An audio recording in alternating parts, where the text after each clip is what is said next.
अरे बच्चों, एक डरावनी कहानी सुनने के लिए तैयार हो? आज मेरे पास तुम्हारे लिए एक रोमांचक कहानी है।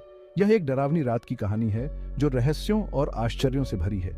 लेकिन चिंता मत करो, इसका अंत बहुत अच्छा है। चलिए सीधे कहानी में कूदते हैं। एक बार की बात है, एक छोटे से गांव में आर्यन नाम का एक लड़का रहता था। आर्यन को नई जगहों को देखना और छुपे हुए रहस्यों को खोजना बहुत पसंद था। एक रात उसे गली के अंत में स्थित पुरानी हवेली से अजीब सी आवाज सुनाई दी।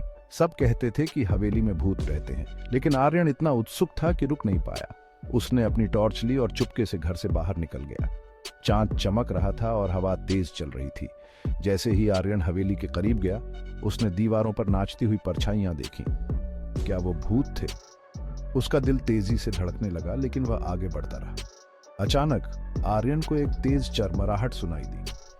हवेली का दरवाजा धीरे धीरे अपने आप खुल गया। उसने एक गहरी सांस ली और अंदर कदम रखा। अंदर ठंडी हवा थी और उसके पैरों के नीचे फर्श की लकड़ियां चरमरा रही थी।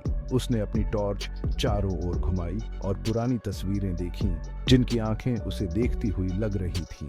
तभी आर्यन ने ऊपर से आती हुई एक हल्की सी रोशनी देखी। वह रोशनी के पीछे गया और खुद को एक धूल से भरी पुरानी लाइब्रेरी में पाया। मेज पर एक प्राचीन किताब रहस्यमयी रोशनी से चमक रही थी। आर्यन ने किताब खोली और उसे बहुत आश्चर्य हुआ। किताब बात करने लगी। हेलो आर्यन, किताब ने कहा, मैं तुम्हारे जैसे बहादुर इंसान का इंतजार कर रही थी। आर्यन को अपने कानों पर विश्वास नहीं हुआ।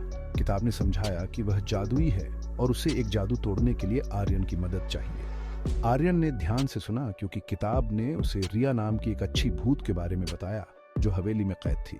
रिया बहुत अच्छी थी और उसे बच्चों के साथ खेलना पसंद था, लेकिन एक दुष्ट जादूगर ने उसे श्राप दे दिया था। आर्यन को पता था कि उसे मदद करनी है। किताब के मार्गदर्शन से आर्यन को एक किताबों की अलमारी के पीछे एक छुपा हुआ रास्ता मिला। वह अंधेरी सुरंग से रेंगता हुआ अंत में उस गुप्त कमरे में पहुंचा जहां रिया कैद थी। रिया उदास लेकिन आशावान लग रही थी।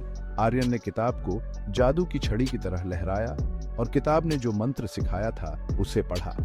अचानक कमरा एक सुनहरी रोशनी से भर गया। रिया आजाद हो गई। उसने आर्यन को धन्यवाद दिया और हमेशा उस पर और गांव पर नजर रखने का वादा किया। आर्यन को गर्व और खुशी महसूस हुई जब वह वापस घर चल रहा था। वह डरावनी हवेली अब इतनी डरावनी नहीं लग रही थी। उस दिन से आर्यन और रिया सबसे अच्छे दोस्त बन गए और उन्होंने साथ में और भी कई रोमांचक यात्राएं की।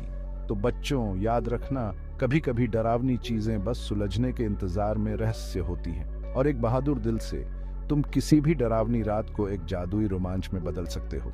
सुनने के लिए शुक्रिया, और रोमांचक कहानियों के लिए लाइक और सब्सक्राइब करना मत भूलना। अच्छे सपने।